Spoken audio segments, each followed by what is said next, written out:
There's really not a good reason to focus on age at all on either side of it. Like now that I'm really thinking about it and talking about it out loud, I think that there is value in experience, but I think there's also just value in results, right? And so I think that yes, there should be just more judgment based on what people are doing and less on how old they are and what they've done. Welcome to It Gets Late Early. I have with me here today Anthony Franzese, who has a very interesting path. So he went from working on Wall Street with all the Wall Street bros to moving into the tech industry, which is pretty prominently bro-centric, I would say. But fascinatingly, he is also working now at a fertility-minded startup in New York City. So quite the path. And he likewise actually is a new father. Congratulations, Anthony. Thank you. Has a podcast all about what it takes to be a successful working parent called Successful Working Parents. So welcome to the show. Thanks for having me. Excited to be here. Yeah, your story is a pretty dang good one, I have to say. So take me through a little bit of your work history and how you landed at Stork Club and doing a podcast about parenting. Yeah. So quick summary. So I started my career on Wall Street. I went to school for finance. I started my career on Wall Street back in the day. And definitely what you're thinking. It was like pretty bro-y and also like very Wolf of Wall Street-esque. But also not young bro. It was a much older crowd. It was like it was like the Wolf of Wall Street guys like never left from the 80s, right? So it was like mean a lot of mature older, frat house, right? Mature frat, sure. Yeah, like they were from like the 80s frat. But so I did that for a few years, and it was fun and it was fairly lucrative, but definitely not very fulfilling and something I really just didn't want to do the rest of my life. And I just looked around at all of the older gentlemen that really had the golden handcuffs, right? And they just couldn't leave. Yeah. And it was just too late for them. And I decided you get sucked in. Yeah, there exactly. And I was like, all right, I gotta get out of here. So I essentially talked my way into the startup world, into a sales role. I wasn't really doing sales on Wall Street, right? But it was similar. It was kind of like client relations, and I was a voice broker, so I was doing some deal closing, but it was not B2B sales. But one of the great things about the startup world is just some of that flexibility, right? They're open to different types of people from different backgrounds, and sometimes, yeah. Well, but I think different skill sets at least, right? Like I think that they take people from different areas. But so I started doing B2B sales. It was a physical well-being focused. And so that was really nice too, because it was a little bit more aligned with my lifestyle, right? Of just kind of being like a health and fitness dude. And so I was selling that benefit into HR. Wasn't enough of a fulfillment, I suppose. And I had my quarter life crisis, and I quit my job and moved to Thailand, right? As everybody does in their early, in their mid-20s, classic move. So I spent 3 months backpacking through Southeast Asia. Realized, of course, fulfillment comes from the inside, not the outside. So I ended up going right back to where I started. And I got back to New York City, and I got back into the tech sales startup world. I sold at Headspace for a while, which is more focused on the mental health space. And now in the last 6 months, I've been at Stork Club, which is focused on the family building and fertility space. And here I am. And here you are. I mean, that's a pretty incredible path. It feels like you've grown and matured quite a bit through the time that you've been in the workforce. Yeah, a bit of therapy here and there as well to help with the growth. But it's been a fun journey for sure. Wow. Yeah, that's certainly not the traditional path that you would expect from someone who started out on Wall Street. And I'm impressed that you escaped, honestly, because I think, to your point, it's really easy to get handcuffed by that sort of an industry, especially to get pulled in by the financial successes. And that's one thing I've been, talking obviously to a lot of people throughout doing this podcast. And one thing that one of my guests has said was essentially like, I wish that I hadn't ever thought about money in the beginning, because once you have it, it's hard to turn away from it. Sure. And you keep on getting the next opportunity and the next, you want to do well, right? You're a high achiever. And so by virtue of that alone, you just get stuck a little bit. So kudos to you for figuring out that, your happiness matters and your mental health matters, and getting out of your own way and into this industry. So that's pretty cool. Thank you. Yeah. I mean, every year I was there for about 4 years on Wall Street. And obviously, every year you make a little bit more money, and it just became harder and harder to leave. And so I did eventually just had to take a pay cut and just had to cut it, rip the Band-Aid off. but I'm glad I did. And you did it actually at an opportune time, because at that stage in life, presumably, and again, I'm kind of putting words in your mouth, but you didn't have a kid at that point. Correct. You probably had a little bit more flexibility, a little less responsibility, right? So you could make that change. Whereas if you had stayed and gotten more and more salary and accumulated all of that wealth and then had children, it would be really hard to push that button and eject and start somewhere else. So I'm really glad that you got out before it was too late. So yeah, and shout out to all the old dudes that are still there, still fighting a good fight. And maybe they love it, hopefully. And now I would hope at least they don't. They hate it. They hate themselves. They're miserable. Yeah. Yes. But hopefully there's some older ladies or ladies at all or other types of people there now as well. There was it was 99% male, Yeah, it definitely has that vibe. And I used to work at Bloomberg. And so I can tell you, the type of person that they would pick to work at Bloomberg. I was a 24-year-old woman, and they picked a lot of us to work there. And we were working with a lot of them. So you do the math. It classic. Kind of was an interest. Very classic. It's like, okay, all right. Yeah. So we all know what's going on here. Anyway, so now you are at a company that focuses on fertility, which, I think first and foremost, I want to point out the fact that you as a guy are going into that industry, I think is so incredibly cool, because whether we like to admit it or not, our society is pretty sexist. I just saw the Barbie movie, by the way. Everyone run and see it. I didn't know what to expect. It was incredible. Now I get it. Everyone of every gender, persuasion, whatever, you see it. It's incredible. Quick plug. But you are out there in an industry that's very obviously female centric. And I think that it is a tough thing to get a lot of guys to do, because we just have all of these biases in this realm. And it's hard for men in the workplace even to say, hey, I'm going to go pick up my kid from daycare to their boss without fear of repercussion. Because that's the system that we have. And it's getting broken down. And it's people like you doing the work you're doing at a fertility company, being a dude, openly talking about being a parent in your podcast. Like, this is how we're going to make change. So, honestly, I'm grateful to you. So tell me a little bit about what that's been like for you as a guy. I appreciate that. It's been great. My career has kind of gone from, I've tried to follow my interests. And so I was doing physical well-being stuff. And then I moved into mental well-being as that became more interesting to me, and meditation was more interesting. And then when we started planning for a family of our own, I thought it would be really great to move into the family building space. And to your point, I think it was actually hard to break into it before. My daughter was just born 6 weeks ago. So when I first had the idea, thanks. Yeah. So when I first had the idea to move into the space, companies were, I think, preferring to hire females. One vendor I spoke to, they ended up going with a different candidate because that candidate was able to make more of an emotional connection, is what they said, which I assume meant they probably were a mom, right? Which is great. But I think that's the challenge I kind of faced going into it. And then it did help to just be more forward with my journey, right? That we were pregnant, that we had been trying, and that we were, excited to build a family. And once I sort of shared that, it was really helpful. And it's just nice to be aligned. It's nice to find a job that just aligns with where you are in life. And I think that has been what I've tried to do ever since I left Wall Street, 10 years ago. I just think it's really compelling that you were able to shift from that realm, and that you weren't at all daunted by the potential negative stereotypes that you would be receiving as a result of going into this, soft world compared to Wall Street. So I could see that being a hurdle for a lot of guys.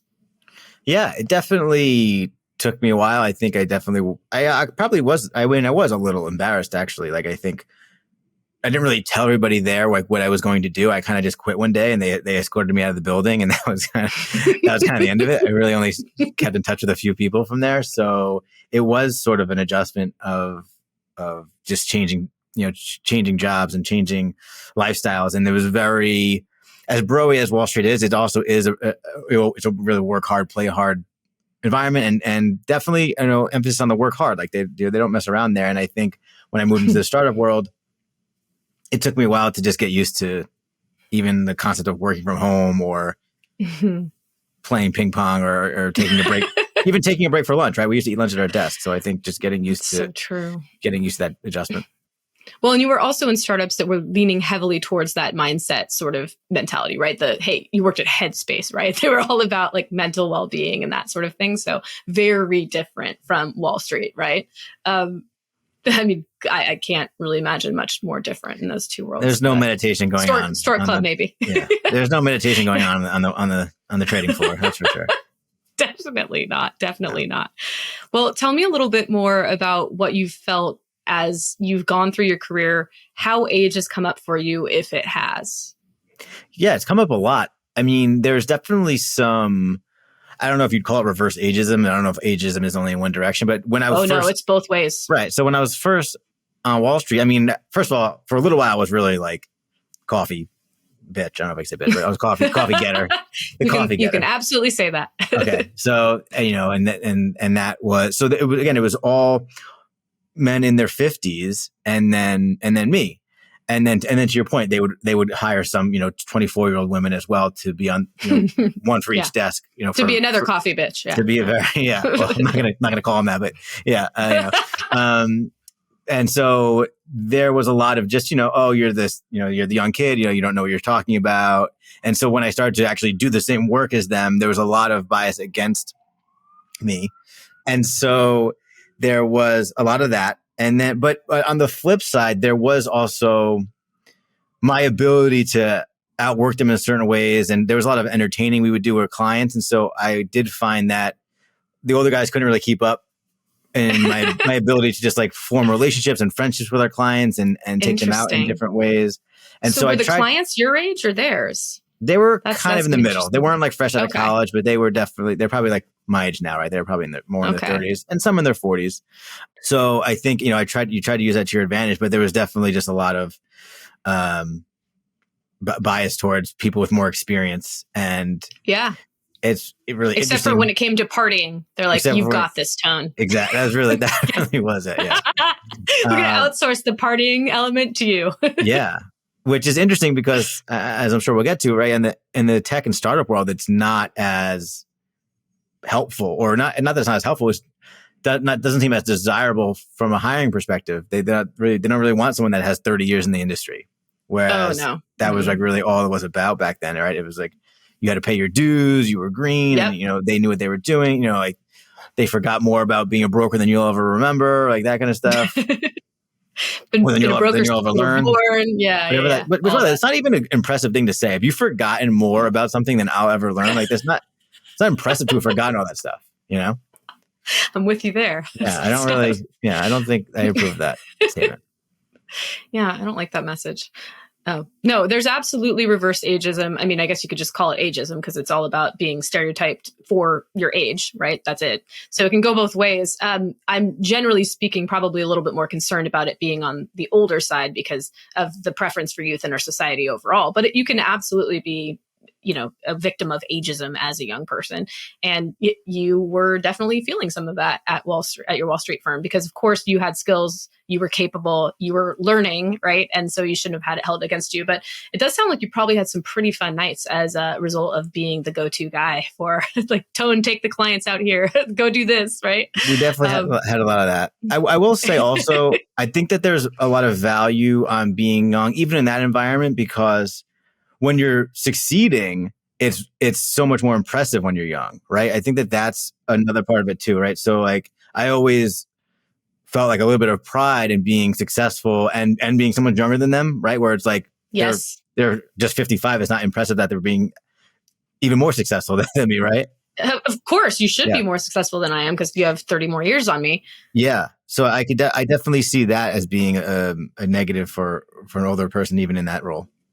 For sure. Did you, when you were younger in those roles, whether that was in Wall Street or on Wall Street or in the startup world, did you have the same pressure that I felt? And I know so many feel when we are bombarded by messages of, Forbes 30 under 30, and this just like intense obsession with people who reach the pinnacle at a certain age. Did you feel that internal or external pressure to achieve early?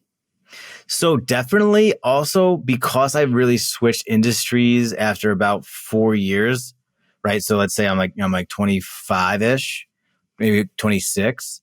I also felt like I had was 5 years behind.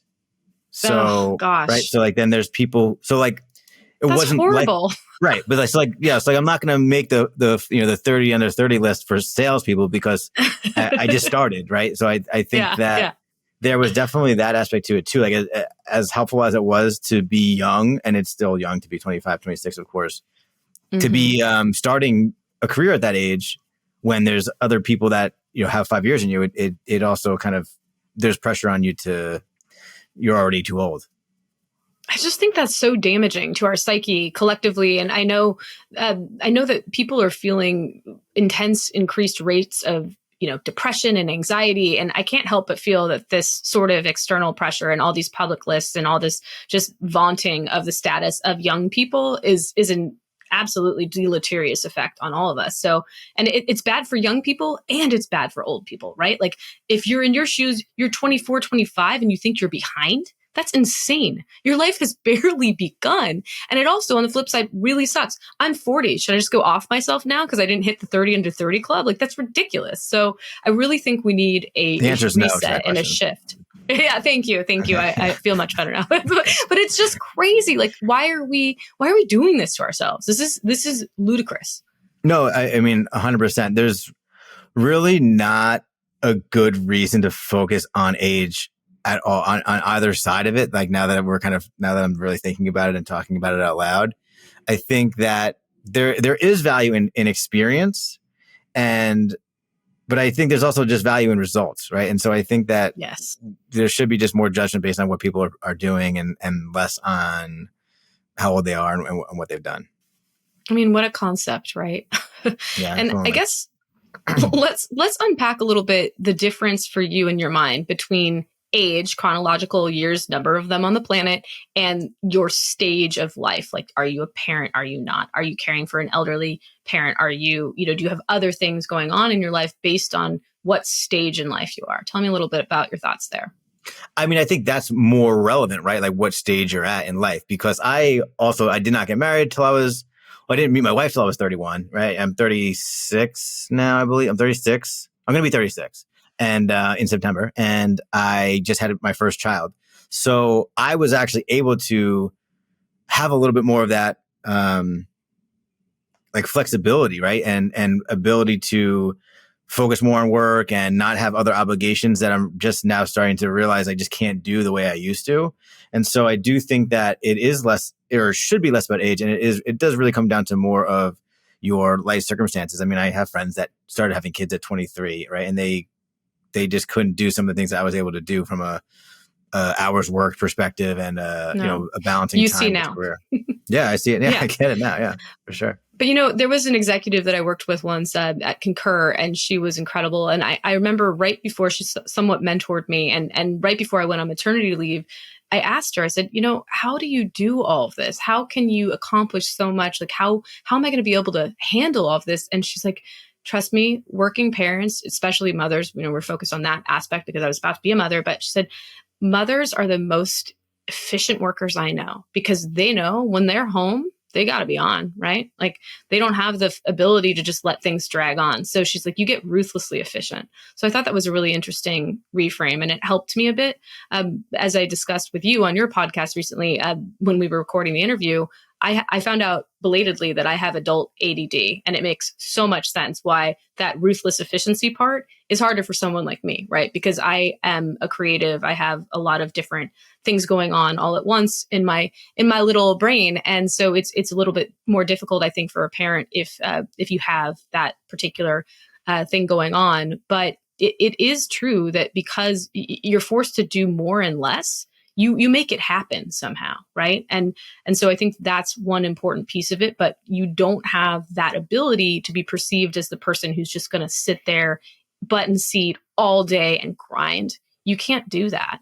And so I think that does hurt you in a lot of organizations. And I'm hoping we move more towards a results only work environment, which I know is a creed that you hear spouted about here and there, but it's so important because that's where you can get towards more equality across all different types of forms of difference at the workplace, right? Yeah.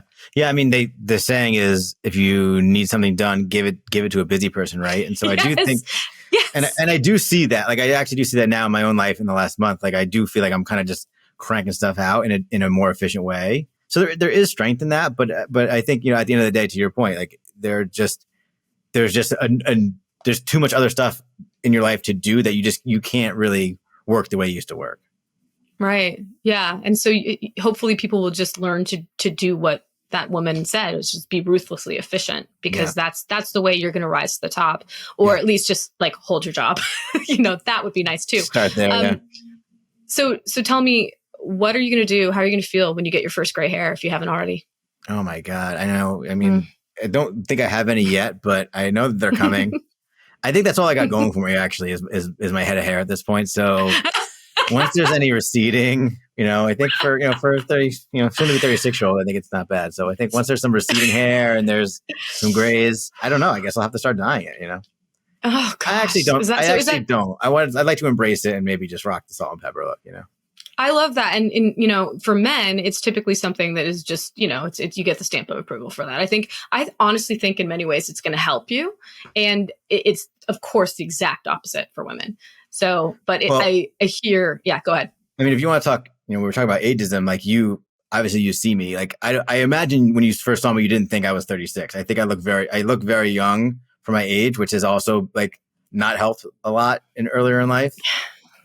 Tell me more about that. People now assume I'm like in my late 20s, which is great. When I was 22, 23, 24, people thought I was like 16, 17. And so there was it was less helpful then. And so I still think that there's a lot of people meet me in person. You can't see I'm not standing, but I'm also like, you know, not the tallest of dudes. So I think people often assume I'm a lot younger than I am and treat me that way. So I think that's a factor as well. But that's why I'll probably embrace when I look older, because I think I think there is value in being and looking older, right? I think there is value in that. So I think we should gotta remove some of those stereotypes. I think so too. So that's great. So you're not fearful of it. I think for women, I'm going to speak on behalf of women here, which is a dangerous thing to do. But I would say for most women, we are afraid of aging like crazy. We are terrified of it. Absolutely terrified of it. And I don't blame myself for that. I blame society. So, you know, I think we're going to shift that very, very soon here. I'm seeing a lot of really positive signs, but I have heard actually an increasing number of men out loud opine that they're nervous about getting older too. And it's something that I think for a lot of men, it like hits them out of nowhere. They haven't conceived of it because they haven't been receiving all those "don't you dare get old" messages from the beauty industry. Because you guys don't really, well, I shouldn't say you guys. Some men love being beautiful and they take great care of themselves and they're bought into that, but it's not the same beast that it is for women, right? So, but I'm hearing a little bit more chatter about men, and I think the interesting part that I've found as I've been doing this project is men don't necessarily see it coming the way women seem to anticipate this discrimination and this marginalization. Like I think men are caught by surprise often, especially if they've continued to go through their career and rise the ranks of the corporate ladder. I don't think they see it coming. Yeah, I mean, when I think about aging, I think there's two, or as many aspects to it, but there's two things that come to mind for me. The first is just like what your physical body can do. And of course, do I wish that I could still, you know, drink like I used to and not be hungover and exercise the way I used to and not be sore? And do I feel creaks where I didn't used to feel creaks? I do. And I don't like it. And I wish I didn't feel it. I think that the other side of it is what I think we'll also be talking about is just in the workspace and what your skill set is as an older person and when that skill set's no longer of value. And so I do want to say, like, again, I know I'm not that old. So I do think that I'm of the generation where the technology, it to me is the biggest like threat to older folks. I don't know how we're referring to them, but I think people of over a certain age, of advanced age, I have found which in tech can start as young as 36. By the way, yes, studies have shown. Sure, I have found that to be the biggest challenge for people I've worked with who are old, and I do feel like get pushed out and get aged out is the inability to use technology the way that the job demands or the job is beginning to demand. I know I was working with a couple of really seasoned salespeople, and they didn't know how to use a outreach tool. Was called Outreach, like to do like sales cadences and things like that. And it just hurt them a lot, right? They just weren't able to produce the way they needed to. And it also just optically made them look like they weren't doing work, because with the automation of a tool like that, it looks like I'm cranking out hundreds of emails a week and it looks like they're doing 4. So I think that has been that's one thing I've noticed a lot, is just people's inability to keep up with the technology. I think we're kind of at that age where like, we remember the pre-internet era, but we kind of like have been able to continue to grow with technology. So I don't know if maybe this next wave of AI I can't keep up with, but so far I've been able to manage it. But I definitely see that as a huge, huge threat. Well, the good news is for AI, I mean, we're all in the same boat here. Like, it doesn't matter your age. It's an equal playing field. We all have the opportunity to become AI experts, whether you're 80 or our age, right? And so that's going to be somewhat of an equalizer, I think. And one of my past guests who's in his 60s looking for a job after a layoff, he said that too. He said it's actually a hopeful thing for him because he can master it as well as a 22-year-old at this age. But I think the damaging thing, so I understand exactly what you were saying about the optics being poor for those salespeople who were not using outreach. But I think the twist on it and the reframe on it is, it's not that, here's my sense, and you tell me because you were there, but my sense is it's not that they were unable to use the technology. It's that they were unwilling, because they probably thought, gosh, I'm a great seasoned salesperson. I know what I'm doing. I get results. I don't need to use this thing. But sometimes when you're at an organization, optics matter, and you have to read the room about what that organization values. And if it's adherence to company standards and policies and tools that they're pushing, well, you got to read that room, or you're going to be potentially on the chopping block. So, but it's not an inability to, grasp the technology would be my bet. It's just an unwillingness. It's certainly more of an unwillingness, right? They've had a lot of success without using it, and it's just something that they haven't used before. I mean, I'm not here to say that someone who's 55 or 60 years old can't figure out how to use technology, but it also certainly not. It doesn't. Yeah. I don't think I'm talking out of turn when I say that it doesn't come as naturally to them, right? So the learning curve is there in a way it might not be for somebody who's in their 20s or 30s who's used those tools before. And I think that was, some percentage of the challenge. It was just not thinking it was worth doing and feeling like they've always done it without it. And then, well, here's this new thing I have to learn how to do. And like anything, it's not fun. It's not fun, and change can be hard, right? And I think particularly if you've reached a certain point of success, you might think, well, why do I need that, right? So I see how that could be. I see how that could come into play. And if you have that resistance, you're probably going to have a longer learning curve too, just because mentally you won't be in it, right? You're not going to try that hard. You're going to begrudgingly go and do a tutorial or whatever. You're going to lean too hard on some other colleague to get you through that because you don't think it's valuable. So I can see how that would come into play and be really dangerous, in fact, for an older employee.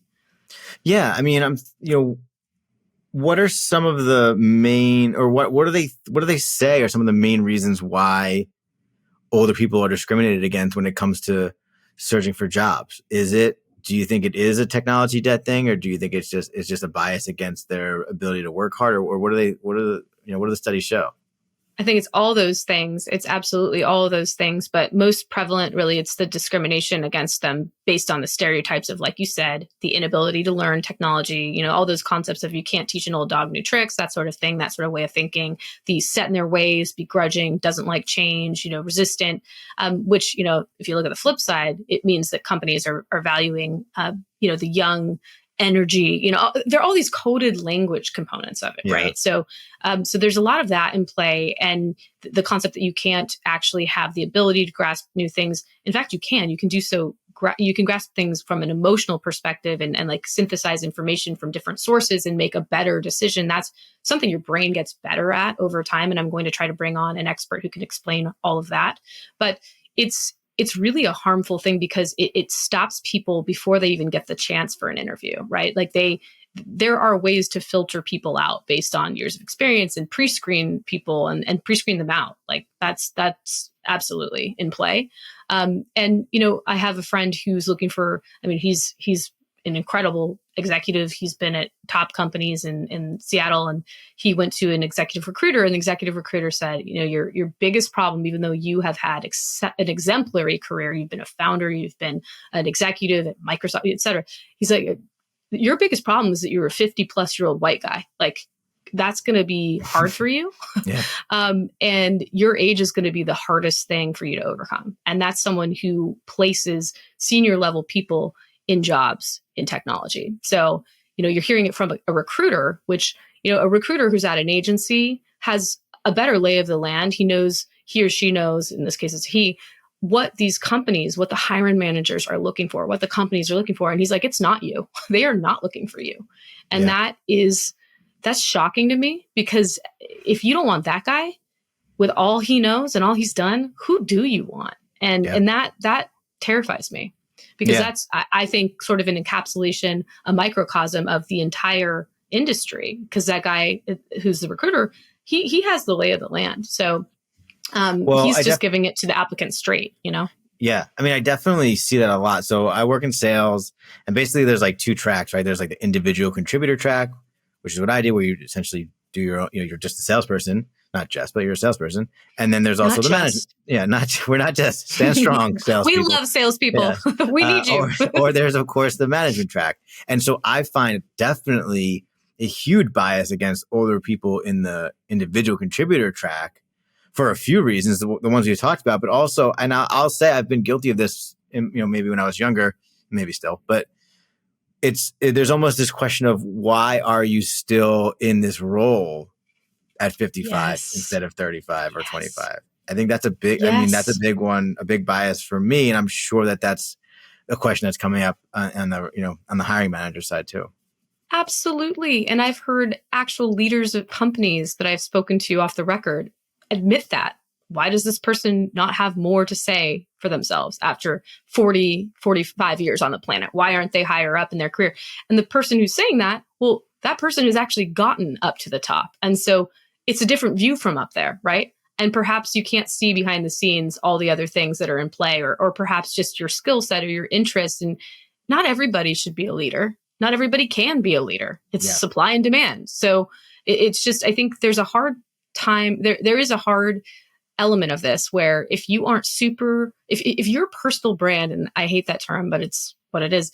If your personal brand isn't strong enough at the executive level when they're making decisions about layoffs and whatnot, and you're an IC and your salary, because you've been in the job for longer, is higher than that of someone who's, significantly younger than you doing the same job, unless you have that relationship and someone's giving that information to someone who's making the spreadsheet decisions there for the layoff list, like you're screwed. Like you're absolutely screwed, because experience is, even if you're just this person to whom all the others go for expert guidance and whatnot, that doesn't get translated on that spreadsheet.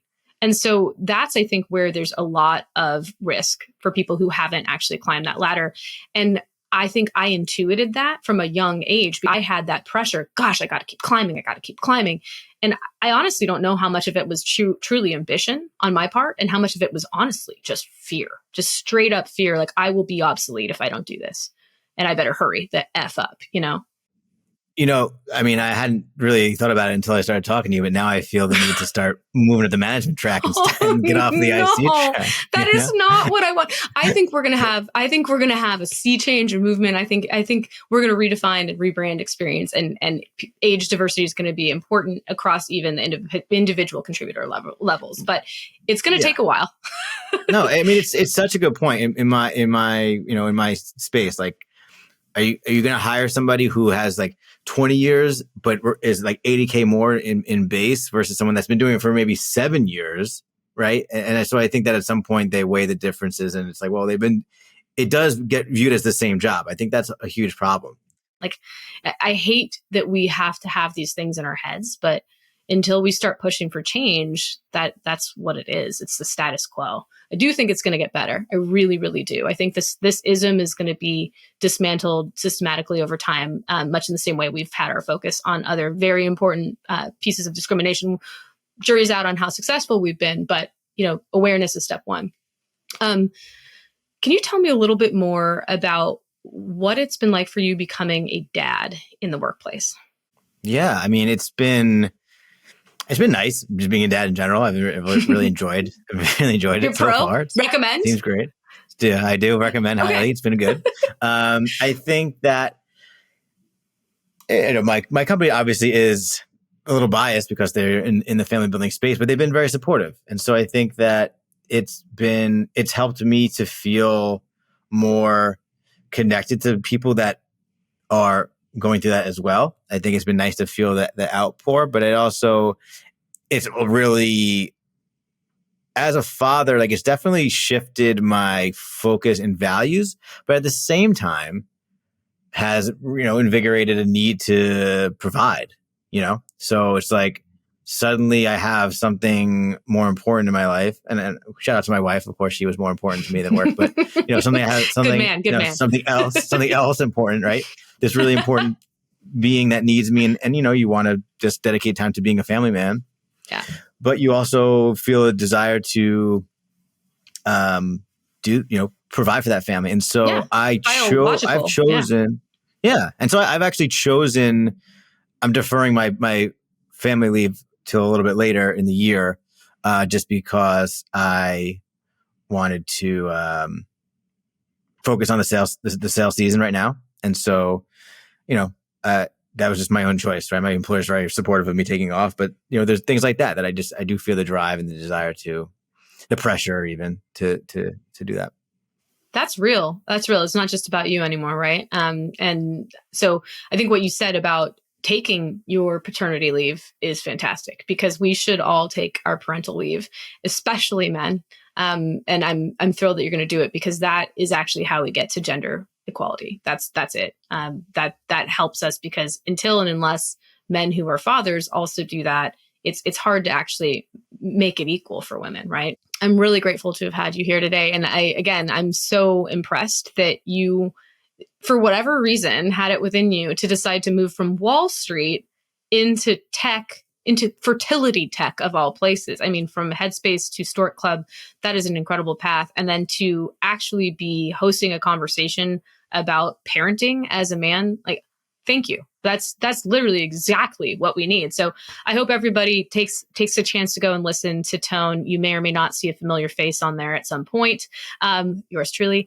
But I just thank you, seriously, on behalf of all of us. Like, you're doing the work, and it's really actually more important than I think you realize. It's critical. I appreciate you saying that. Thank you. It's true. So thanks for joining me. Thank you for having me. This has been great.